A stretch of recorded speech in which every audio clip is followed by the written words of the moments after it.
why it's so important to have your tires balanced. Got proof of that. Also did the headlight assembly again. More truck maintenance. Spent a day and a half doing a lot of that. Plus driving well over 700 miles. Rusty and more on this episode of The Clutch Trucker Channel. Clutch Trucker, filmed before a live and fuzzy studio audience. You know him, you love him. Joe can't live without him. It's Rusty, the world famous meatball dog. Hey YouTube, Clutch Trucker here. Thanks for tuning in to another edition of the Clutch Trucker Channel.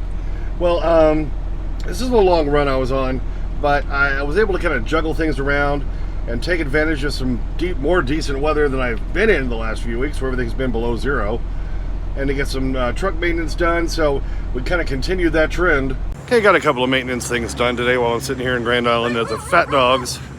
Rusty, it's just me. Rusty, it's just me, silly dog. Sheesh.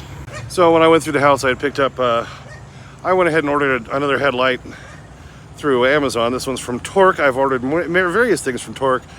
Cab airbags, engine air filters, cab air filters. And I've always had good luck with their stuff. And this was cheaper than the reman one or the aftermarket one I got from a Freightliner dealer that the headlight never worked and it was blinding everybody. So I didn't show the installation because I showed that on the first one. The same thing. So here's the newer Torque one. There's this older Automan one that was blinding everybody. Not impressed with it. I even tried putting tape on to keep it from blinding people, and that didn't help. But yeah, fairly easy to change out.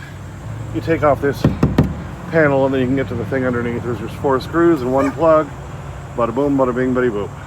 So I figured since I'll be driving through the night again, let's change this out, and once I get on the road, we'll see if it made a difference. All right, headlight job's all done. So now, yeah, and it's still kind of daylight out here, but I did aim them at the ground, and it looks like actually my left one now is lower than my right one. So hopefully we won't be blinding people. So while I'm still out here, and we still got a little bit of daylight left, found my little torch. So we're gonna try to tackle the IFTA stickers. Yeah, I've been carrying them around with me for the new one, but it's been so cold everywhere I've been. And trying to get these off when it's cold doesn't work well, so we're going to try warming them up with a torch and see if we can peel it off. Yeah, that actually worked really well. Warmed it up just enough to peel it off so it didn't come off in chips. Now we just go do the other side. All right, so there's the other side. Obviously, the rest of the truck really needs a bath. What do you think? All right, now just got to put the hut sticker on. Not that I plan to go to New York State anytime soon, but what the hell, let's be legal. All right, so there's the New York hut sticker on there. So we're all legal, like I say. Don't plan to go to New York anytime soon, but might as well, because then if I don't put it on, that's when I'll have to go there, right? Of course, when you're doing maintenance, then this is when you always discover other things. Can you hear that? Yep, somewhere down there, got an air leak. And I think I discovered the problem of my wobble on the steering. I had to replace this tire, because when I bought this truck, it had one Firestone F591, FS 591. On the other side, and it had a Toyo on this side. The Toyo I had to replace, so I got another matching Firestone. But I've been dealing with so much wind and everything the last few weeks, and I feel like I'm always steering to the left. And look, can you see how worn down that is on that side? It's supposed to look like that. And that rib is gone, that edge. So I'm thinking that's what led to all my issues, and now of course with one side all worn funny on the inside, well, that's going to cause some wobble. What do you think? And when I bought this tire, I told them to balance it. They said, oh, well, we can't. And then I said, well, yeah, you gotta. And then later on, they said, okay, you're all done. And I'm like, well, did you balance it? And they said, oh, yeah, we balanced it. Kind of thinking they didn't. So now by, taking a while for it to get loaded on Thursday and then going through the house, and so I could see my wife for dinner last night, which was very lovely. Then, taking a little bit longer to do this run. So I thought today, while the wind wasn't too bad and the light was good, let's take care of that headlight issue, because I'll be driving through the night. Let's see how it is. And then, take care of the stickers. I did some other stuff. So, yeah, now I think I know what the whole wobble issue is. And now we found an air leak. So there's always maintenance stuff to do on these trucks. Always. You just have to start making a list and going, okay, which is most important? Which do I have to deal with first? So once I get going tonight, I'll call ahead and see if anybody has that tire and how much they're going to charge for it. Because probably just replacing that alone and getting it balanced will take care of that issue. Then I got the air leak. And then I got a couple other things that I really need to be to a Freightliner to do. I've got this slight fuel leak right up on the, on the rail on the engine there. But, a TA or Petro can't do that. When I was getting the oil change the other day, the guy said, well, I could certainly do that, but they won't let me. So I'm like, all right, yeah, I get it. So, and besides, that might be under my warranty anyway. All right, well, now it is Sunday here, the, what is it, the 3rd? 2nd? I don't know, yeah, 2nd. Groundhog Day! You have to see the groundhog. So, yeah, I was able to get the matching Firestone FS 591 tire in York, Nebraska at the 5-Star Truck Wash and Lube. I didn't realize they did tires too, but apparently they do. So I just had them do the left one because I really wanted to kind of test my theory and see if this really was mainly all just a balancing issue. Because like I said earlier, I'm pretty convinced that I didn't get balanced last time. So yeah, that took care of about 90% of maybe 85, 90, a good percentage of my whole wobble issue. When I was on I-80 in Nebraska and got up to around 75-ish, still felt a little bit on the right side. Now, when I bought this truck, I said that it came with one of those Firestones on the right side. And I have no way of knowing whether that tire was ever balanced for this truck. Generally that's the problem with buying a used truck. You get what they have and they just kind of slap it on there. I had them align it, I had them put new shocks on all around, I had them put new drive tires on, but I didn't do anything about the steers. And so I'll bet you dollars to donuts that that one probably wasn't balanced either. And I've now put about 100,000 miles on this truck. So I think now that that seemed to solve most of my problem, I'm going to go, when I get myself routed back through, hopefully within this week, I'm going to go back to that 5-Star Truck Wash, Lube, and tire, and I'm going to get the right one done. Because really made a huge difference, and I bet you that was a lot of my problem. So, and since I just replaced the left one, the right one has about 100,000 miles on it already. Let's get 2 tires with about the same mileage on them. And then also I'm a big believer in changing out my shocks more often than most people do. I always do steer shocks about 100,000 miles.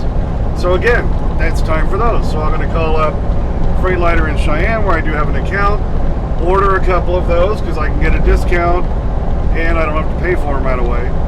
And then when next time I'm through Cheyenne, I'll probably go over to Southern Tire Mart and have them throw them on. Or if I have time, I might just do them myself. So at least we're getting somewhere with that. I've still got now this air leak issue. When I got the oil changed in Boise, they did the PM. They did not have the Davco filter. I ordered one of those off Amazon. Was able to pick that up Friday night. So I'm going to see if I can get those 2 things done when I get to the TA in Whitestown, Indiana, which I'm now only 53 miles away from. Been driving all through the night. Yeah, I Cindy Laupered it, baby. So, yeah, it's been a long drive. What have I done? 670 miles, got 53 more to go. Yeah, been a long drive, but, took advantage of the time, got things done yesterday, last night. Gonna try to get more done today. Then I'll leave early Monday morning to make my delivery about 5 hours away from there in Berlin, Ohio. Okay, there we are at the TA in Whitestown, Indiana. You can see Ezekiel there is trying to get the new Davco filter fitted in. Unlike my Coronado, this one is a much larger one. It's got the bigger dome, and it only goes in one certain way. The one of my Coronado, you can just stick on there. Now he's putting on the new gasket seal that comes with every new filter for the Davco. You see he's got the see-through dome. He's slipping that back on there, and he's got to turn that giant ring at the bottom around there, around the new seal. Kind of use a tennis racket looking thing to tighten it up.